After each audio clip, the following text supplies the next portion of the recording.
Direct from the web. It's Billy Masters live. And now, please welcome your host, Billy Masters. Direct from the web. It's Billy Masters.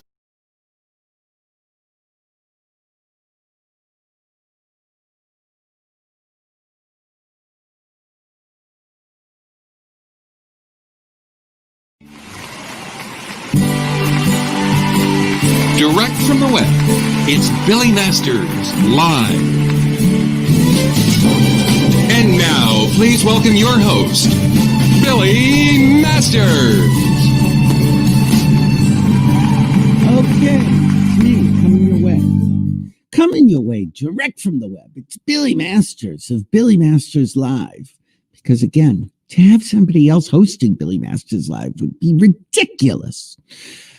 Oh, today is, thank you, Monica, Thursday, December 24th, 2020, Christmas Eve. Oh, it's so festive.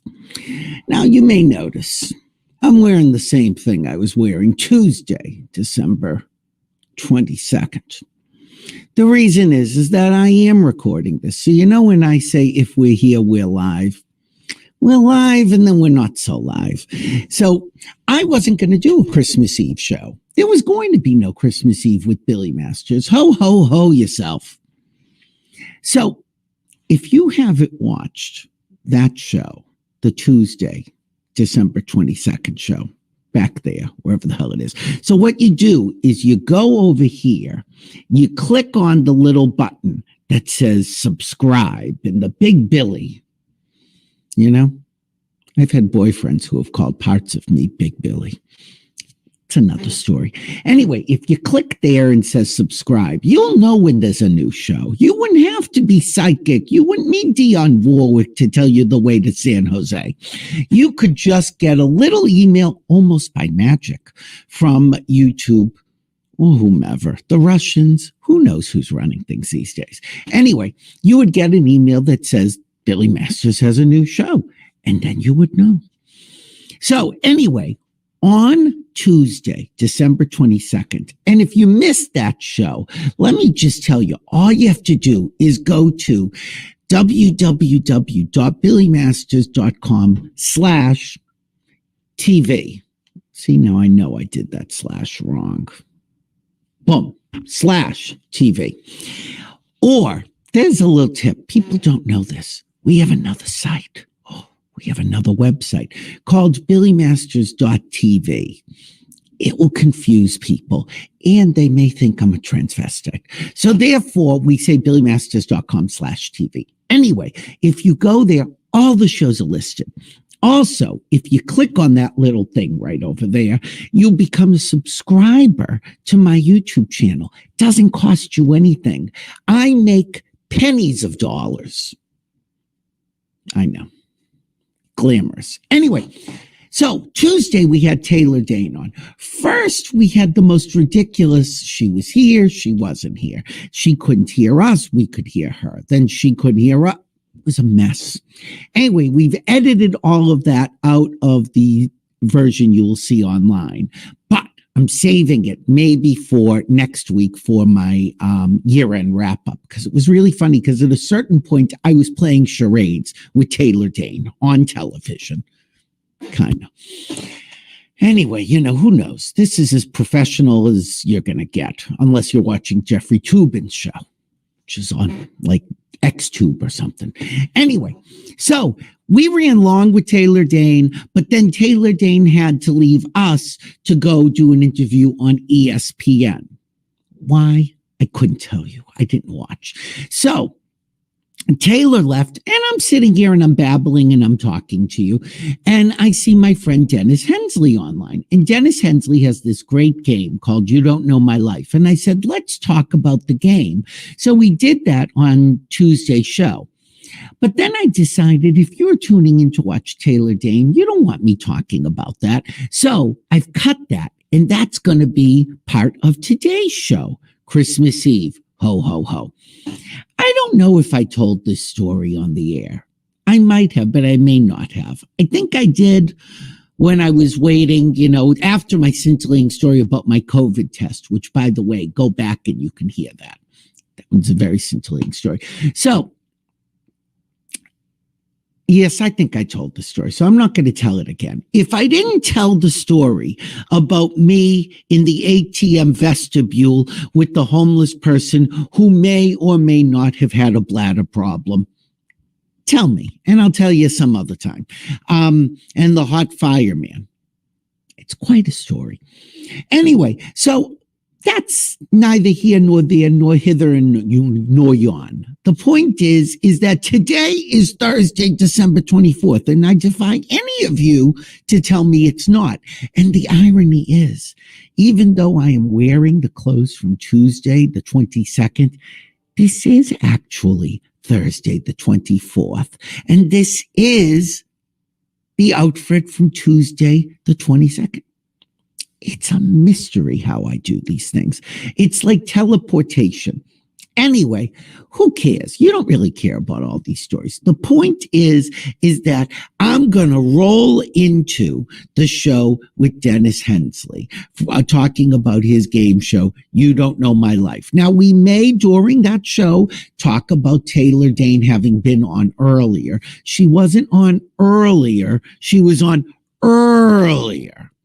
So you'll have to figure that out. Look, I can't do everything for you people. I would like to. There's a pandemic going on. I got to be, quarantined-ish. Okay, so that's all. Look, that's all you're getting from me today. Have a Merry Christmas. If you've had the Chanukah, you have had a happy Chanukah. I'm not sure exactly when Kwanzaa is. If it's still going on, have a happy Kwanzaa. I know the solstice is over because I had friends who were in England who went to Stonehenge and were dancing around naked. Typically, I would be there because I'm all for dancing around naked giant monoliths. But this year, no Stonehenge for me. All right, I'm going into Dennis. Oh my God, can you imagine going into Dennis Hensley? The last person who did that was Kathy Griffin. Okay, it's another story. He'll tell you some other time. All right, go watch this show that's rolling in right now. I will see you. There will be one more show after this. Here's the other reason I'm doing this. I know I'm delaying this because we had to cancel a couple of shows while I was in Florida prior to Thanksgiving. So the Taylor Dayne show ended up being show 73. Well, I really wanted to end on 75 shows for the season. So if I count this show as 74, then the best of show next week, someday next week. I haven't decided when. Click on the button and you'll find out. Anyway, the show next week, if you watch that will be the best of. That will be 75. That's 75 shows in 2020 during a pandemic. And at 2 shows a week divided by 4, carry the 3. That's like a lot of shows. All right. That's all I'm saying to you. Now go watch Dennis Hensley. Then we'll roll out of here. Have a happy Christmas. Have a happy whatever you're celebrating. Get more gossip. Look at that. Go get more gossip at billymasters.com. Get that?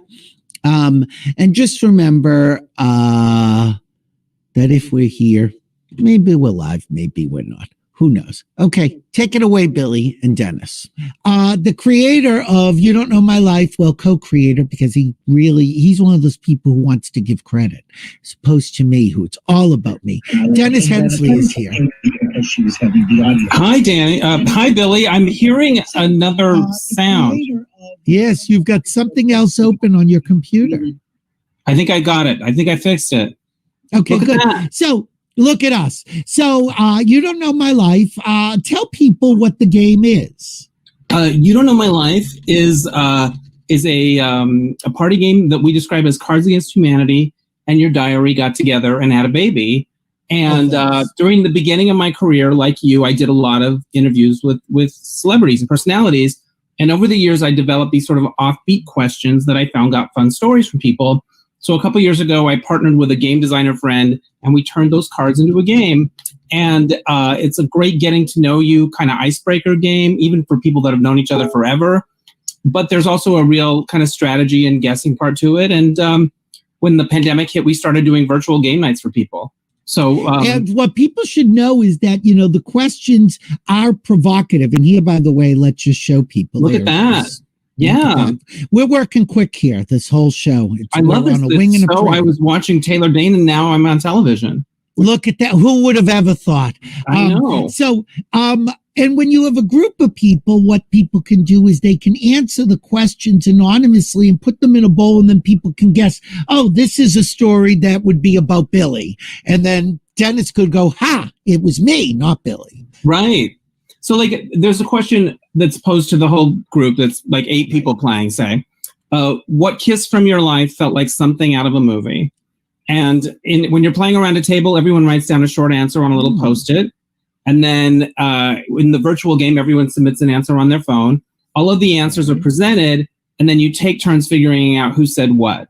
And we have a little twist in there to keep the handwriting from being a giveaway. Yeah, so, that was my question. Yeah, there's a little twist in there, a little step that happens that keeps people from seeing the handwriting. Oh, so, all right. And does it have to be out of a good movie? No, it could be the thing about the questions is wherever you want to take them is valid. So it could be a horror movie. It could be a gross out comedy. It could be a Lifetime movie. It could be a romantic movie. What would you answer to that, Billy? Oh, I don't know. I don't know if that's a hard one. My glasses are quite dirty for yeah, well, I've been yelled at that I can't wear glasses on the show.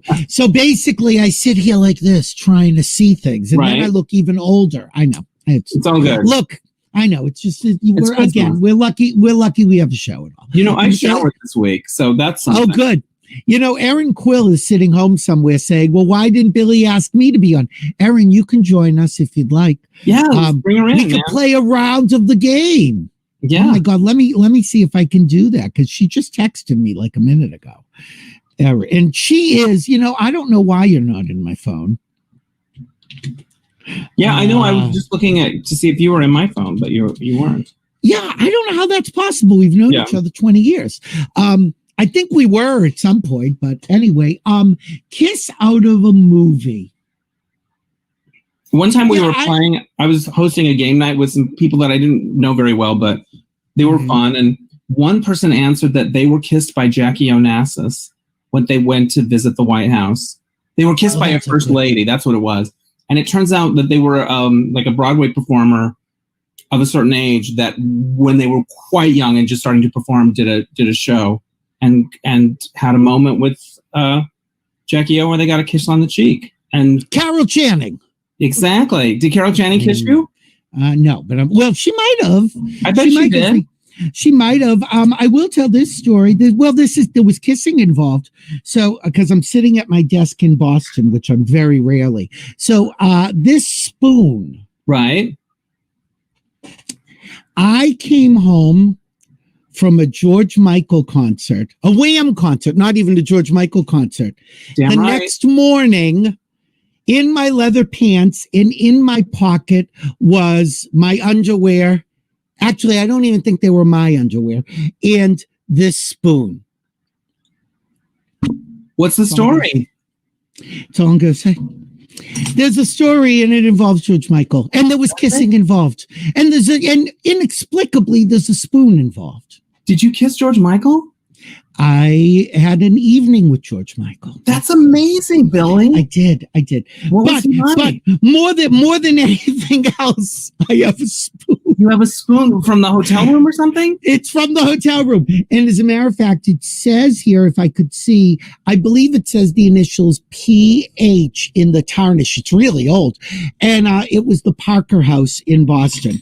And I will tell you, the most interesting part of the story is there was a tunnel underneath the Orpheum Theater that led to the Parker House so that artists could like sneak in. Right. And I was brought under this tunnel, and no one tells you that when you get out of the tunnel, there's still 20 feet that you have to get to the hotel. Right. And George Michael, who had my hand at that point, just runs. And I'm like, well, where are you going? And I turn around and see like 500 girls running towards us, and I like could have died right there. It was just horrific, but I didn't die, and I came home with the spoon. That's an MTV dream come true. Billy, I'm that's just amazing. saying. And again, bear in mind, it's Wham era. It's good looking George Michael. Yeah, Club Tropicana. Exactly. We're talking Wham rap. We're talking Bad Boys. Yep, exactly. What And it was like? all of that. You know, I think he's a sweet person. I think he was a sweet person. He was a lovely person. And what's so interesting is I was very young. I don't even think I'd ever been with the man. And I was very nervous and like sort of shaking. I would convulse when I met somebody. Like if I was really interested in somebody, I would just get petrified. And so we basically spent the night together, just making out and sleeping with each other, and it was just sweet. And I'm crying. Oh, that was the best part of the story, is when I realized that I can't do whatever it was that he might have wanted to do. I'm crying, and he's like, "Why are you crying, love?" And I'm like, "Well, you can be with anybody, and you got me," and I came on shaking, and he's like, "But that's okay. We can just spend the night together." It was just lovely. And it's something that people wouldn't expect. Yeah, you could be the inspiration for Different Corner, Billy. You could be Different Corner. I could have been Careless Whisper. You could have been Careless Whisper. But I think Brooke Shields was involved at that point. I know. Well, I don't believe that. That was on that second Wham album, so I'm trying to jump a little later. Yeah, I know. I think it was more like the I'm Your Man era. Yes. How did you meet him? Did he pluck you out of the audience and say, go back? No, it was not Courtney Cox-ish at all. So what happened was I was at the concert. I bought like this like cheapo seat at the very back of the orchestra. Well, as it turns out, if you're sitting in the back of the orchestra, you're near the sound booth. So I'm just kind of hanging out with the sound people and being me, and I'm there by myself because I always am. And so I'm talking to the techs because I'm always interested in tech stuff. And so as it turned out, if I recall correctly, the woman at the tech booth, her husband was in the band, and she said, "Do you want to come backstage and meet the band?" And I'm like, "I'm in." And then it was like, we now have to run. And it just kept snowballing, but it was all happenstance. You must have been so young. I think I was, I'd have to look at the date. I was like 18. I was a late bloomer when it came to sex. But you were legal. But I was at least 18. Yes. Wow. Yes, I was. What about you? Not sex from a movie, but a kiss. The one that comes to mind is I had this colleague that I knew who lived in New York, and I was visiting out there, and he invited me to go to Carnegie Hall to see Kiki and Herb. Of course. Right. And I just thought it was a friend professional thing or whatever. And I think it was one of their last performances. There was something very special about the occasion. And it was really fun and beautiful and wonderful. And then we're riding away in a cab, and I'm getting out of the cab, and he kissed me in the cab before I got out. And I didn't even know it was a date, or like, I wasn't thinking that, but I kind of liked him. Like, I was fine with it, but it was very Sex in the City, like the kiss in the cab. Then off into the night. I wasn't expecting it. It was very New York, kiss in the cab, Carrie Bradshaw moment. And I couldn't help but wonder, what was it about, whatever. Anyway, I don't know. And did you then type that? Yeah. And did he, did you ever see him again? I think we've kept in touch, and I don't remember, we never like did anything like that again or whatever. I'm never in New York, and, but it was a nice surprise, and it took me by surprise. And it was like, oh, it was sweet, and it happened. Yeah. And I wasn't expecting it at all. What I think people should know is that you're a great writer, you're a great storyteller, and you always, what I love about Dennis more than anything else is the totality, is that, okay, I think, all of a sudden I'll get an email. "Hi, I'm putting out a CD." And I'm like, he's putting out a CD? When did Dennis start singing? And I wrote the songs too. what the hell's happening? And then there's like this big release party, and I'm there, and Dennis is singing. I'm like, Right. okay. And then it's like, oh, and now I've got a game. And I'm like, you invented a game? And then I'm hosting shows at the Gay and Lesbian Center, and I'm also a columnist, and I'm also on cruise ships. I'm like, I don't understand your life at all. But then I realized, I don't know if I'm any different. You know, we all have You do a lot of different on. things too. I mean, I like to do different things, so that is definitely part of my thing. But also, it's like this one dries up and the money goes away, and so it's like I'm trying to find one that sticks. That will but sustain you know, me. but do you want just one that sticks? You know, you want to be able to. Yeah, I think you like the variety. I think if you I do like one variety. thing So, for the rest of your life, you'd be bored. Though. It is a little necessity, born out of necessity, but I do like to do a lot of different things for sure. You know, I was in people who watched the show. No, I was in Florida like twice at the beginning of December because there were some issues with property that I have down there. Nice. And I was so frantic running around because first it's COVID and I get a call at noon and I'm on a flight at like 3:00. Like it's all frantic. Wow. And I haven't been on a flight. Typically I'm on planes at least twice a month. Right. And I haven't been on a plane since March. So, but all of a sudden I get a call. It's like, I gotta go to the airport.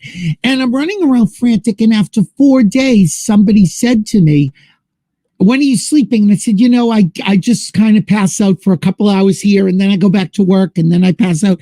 And they said, but that's how you live your life. You're always frantic and doing things because, but I like that. I think that people set up their lives in ways and they'll say, oh, I wish it weren't so frantic. Well, if you wish that, you wouldn't have it that way. Yeah, no, that's true. That's what works for you, or that's what you're used to. So, you know, and you're always kind of moving like, okay, now I'm going to do this. Now I'm doing that. And I never think of you as doing one thing. I actually don't even know how to describe you other than, you know, you're like an entrepreneur. Oh, well, thank you. I like that title. I'll take it. I took a course a couple years ago on being an entrepreneur. So there was something about that word that I like. It takes a little imagination and a little bit of like courage, I guess. And like, okay, I'm going to do this, you know, so. Well, I think that's what we were talking to Taylor Dayne about earlier, is that you just got to have balls. It's funny because I'm sitting there giving her credit for certain things. And she's like, I didn't do that. Yeah. Somebody else did it, but you still go with it. And you're taking I think there are people that are like, if they put something out and somebody doesn't like it, that will hurt them. My thing is, if I wanted to do something and I didn't do it, that would stick with me. That would bug me. Like I could live with people not liking what I do, but it would be harder to live with, oh, I wanted to do this and I just never got off my ass and did it, or I was too afraid, or I did it. Like that regret of like, I could have done that. I should have done that. That bugs me more. Yeah, I give advice to people. We all give advice to people. Nobody asks for advice, but we give them advice. Yeah. And one of the big bits of advice I give somebody when they're interested in somebody, like in a club, and they'll think, oh, I could never go out with them. Like they'd never go out with me. And I say, but if you don't bother going up to them, you've already lost. Yeah. If you go up to them, there might be a 50-50 chance, or in some cases a 20-80, but nonetheless, there's still a chance. But if you don't even bother, you've already lost. So I'm a big fan of, you know, throwing everything against the wall and seeing what sticks. Yeah, I absolutely agree.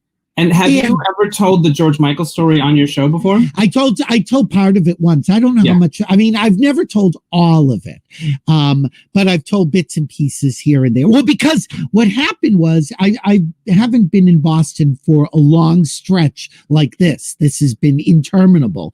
And you're sitting here, and one day I'm cleaning my desk, and I'm like, why is there a spoon here?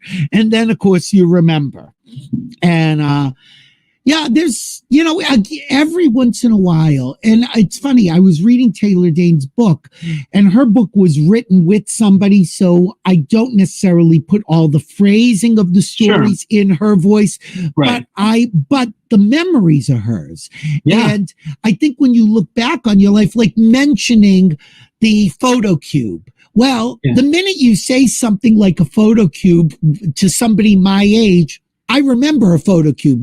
I haven't seen a photo cube in 30 years, but we all had them that they were there and there's 20 pictures or whatever. Right, exactly. And it's so specific. That's what we try to do with the game is somebody described the questions as a fishing line into your brain, like it pulls up something you haven't thought about in a long time. And what's cool is everybody has those things. Not about every question, but they do in their life. And so during the course of a game, all of these fun things come out that you never knew before, and things that are the same or different. We hosted a virtual game night the other night, and it was a 90th birthday for a woman, and her son arranged it. And the question was, what's the best time you ever had in the rain? And the mother and the two children all wrote playing in the rain gutters, but they're different generations.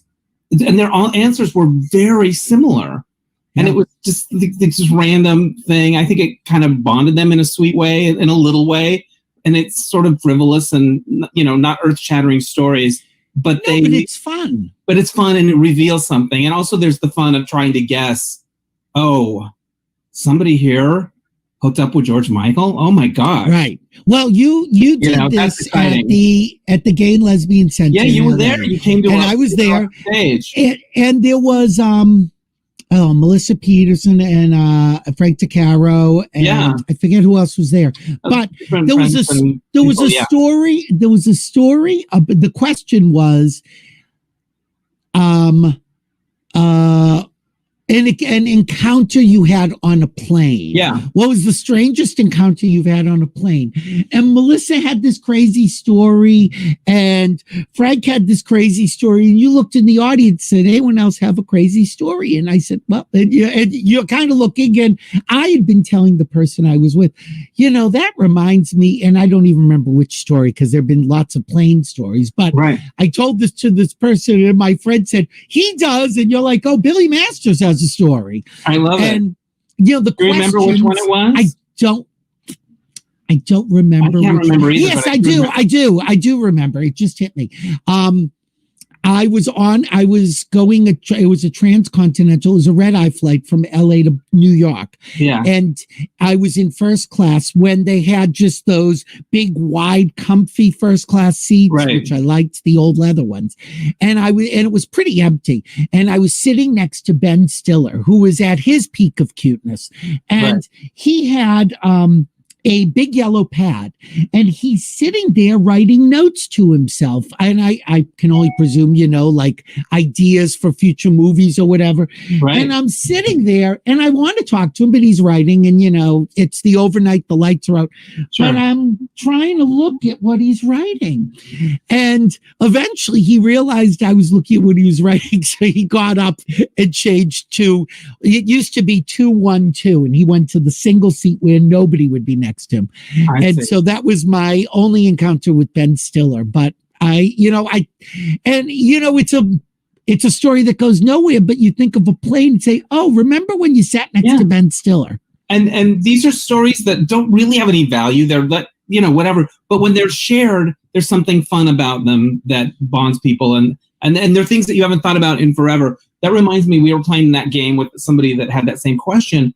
And they were on a plane with somebody that had their laptop open, typing, and they were looking, and they kept noticing that there were all of these lists of STDs, like gonorrhea, syphilis, and it like an Excel spreadsheet. And they scrolled to the top, and they saw that it said bachelorette casting. They were casting. They were like, why is this person charting all of these STDs, herpes and all of this stuff? And it was, somebody that was doing bachelor or bachelorette casting. So I don't know if this was Melissa Peterman or not, but somebody that night was on a plane where they were sitting next to, was it Nick Nolte? No, it was Gary Busey. It was worse. Melissa Peterman. And he was talking about just crazy stuff, like how he met his wife in a previous life. And Nicole Kidman was also on the flight. And looking like, oh, I feel for you, right? Yeah, exactly. because Melissa was, getting the full audience. Melissa was going to Nashville to appear at like the Country Music Awards or something. Yeah, something like that. And so was Nicole, or maybe they were going back to LA. But yes, because, and again, it's probably not a story she would ever plan to tell somebody or put in a book, but it's such a great random story. Yeah, and that's what everyone shares. And what's cool about it is it's not just sort of people that are thought of as outgoing or have busy lives. We all have that stuff from our school days or from, and it's fun. It's fun to sort of air them out and laugh. So yeah, and then we start doing virtual game nights for people.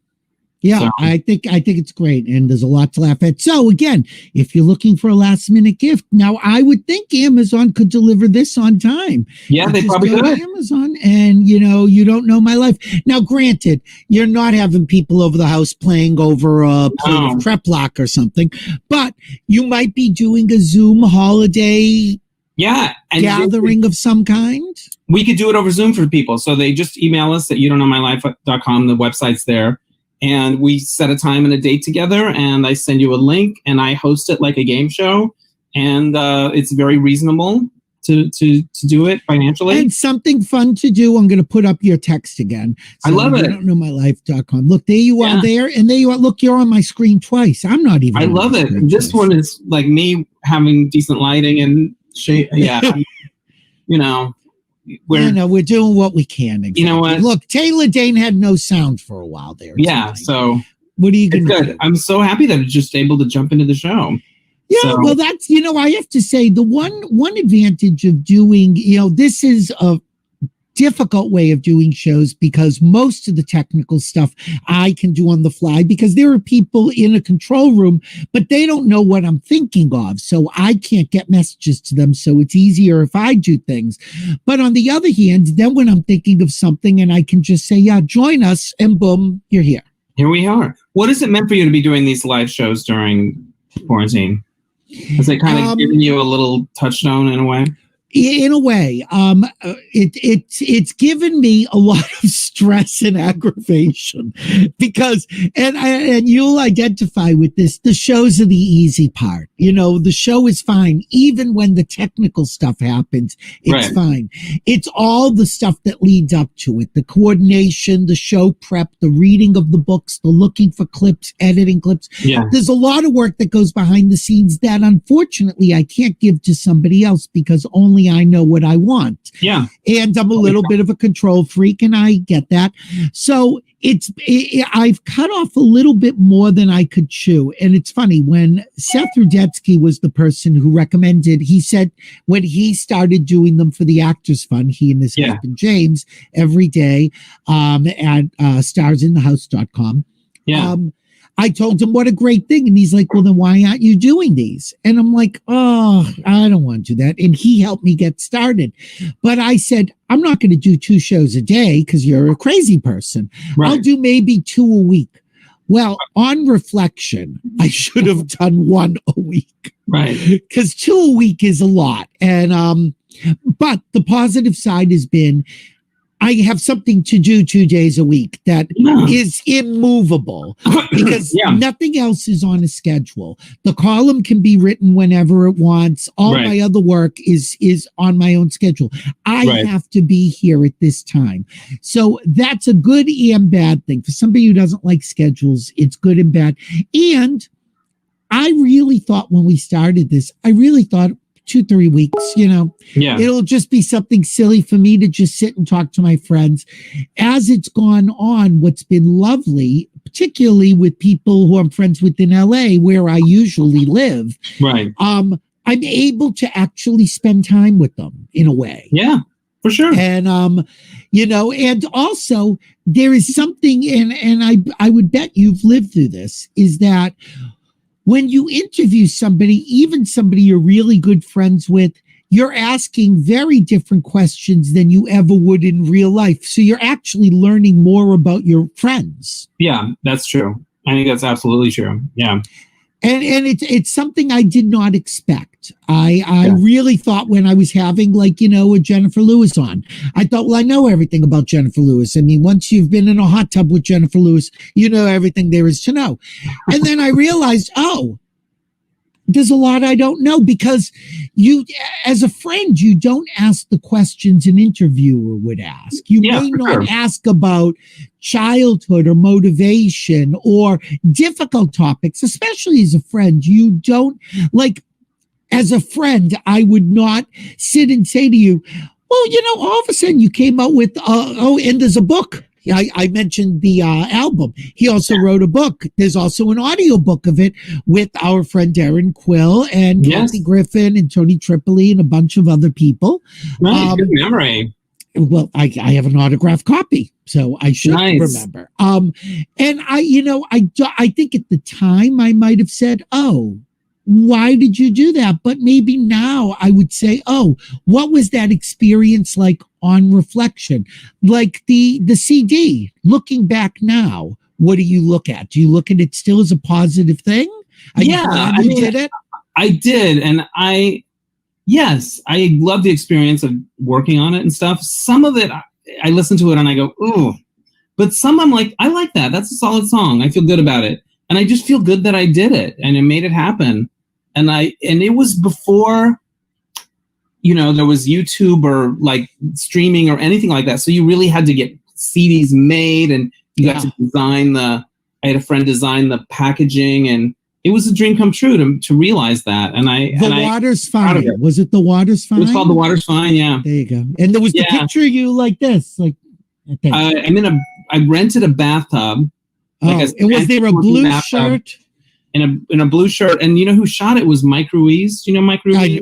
Wow. Yeah, he shot the cover. So, it was a good memory. This was like 99, 2000, around then. Yeah, it would have. Yeah, it would have had to have been. I didn't know you very, very well, but I remember. I think I was there. I think I went with Jeffrey, and the release party was at that place that was at the top of the building, 360. It was called Club 360, and it was Sunset and Vine, and it was this cool club where they used to do beige. And like Tuesday nights or something. Yeah, it was beautiful up there. Yeah, it was.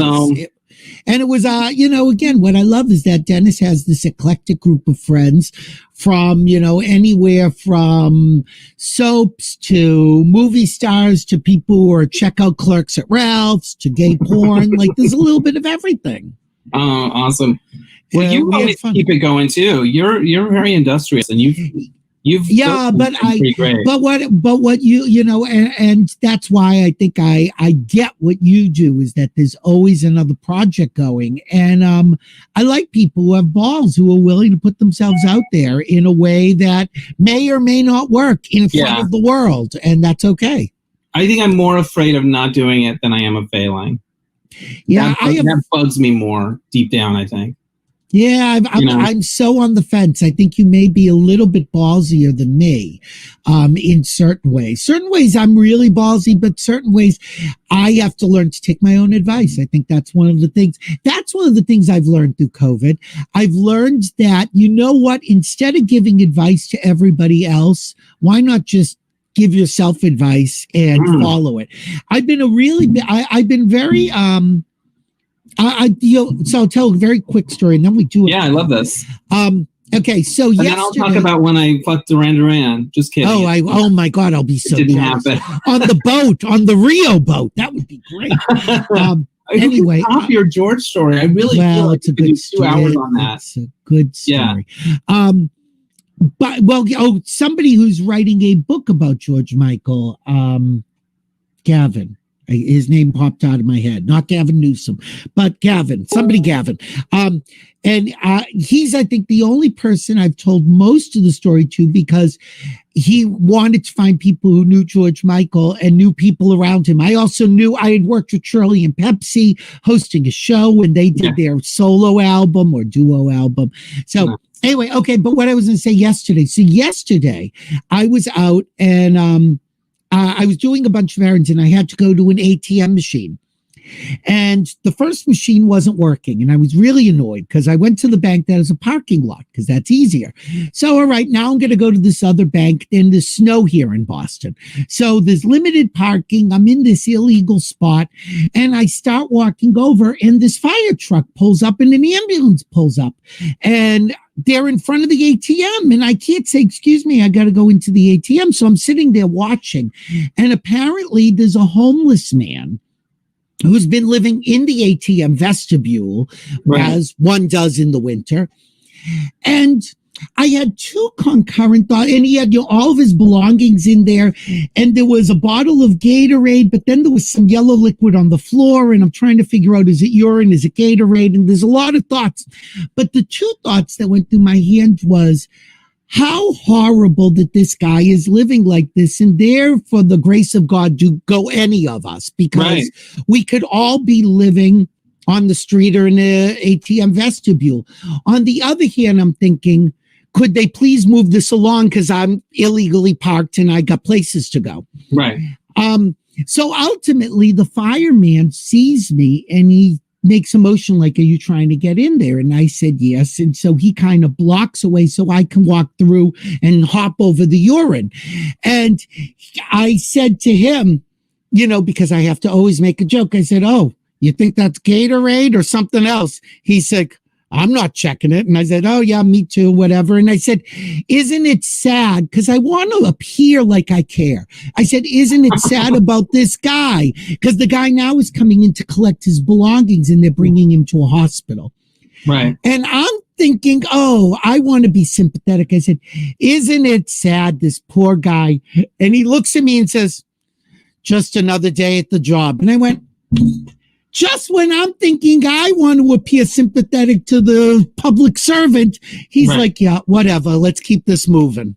Yeah. So you just kind of see it. And I thought to myself that, you know, that is somebody's father, brother, uncle, whatever. And I'm just like, get on my way. I got places to go. Yeah. Interesting, right? Interesting window. Life. That's like, and that is the most contact I've had with the person in 2 weeks. Me and the homeless man in the ATM vestibule. Exactly. And so the fireman. You take that human connection where you can get it. Exactly.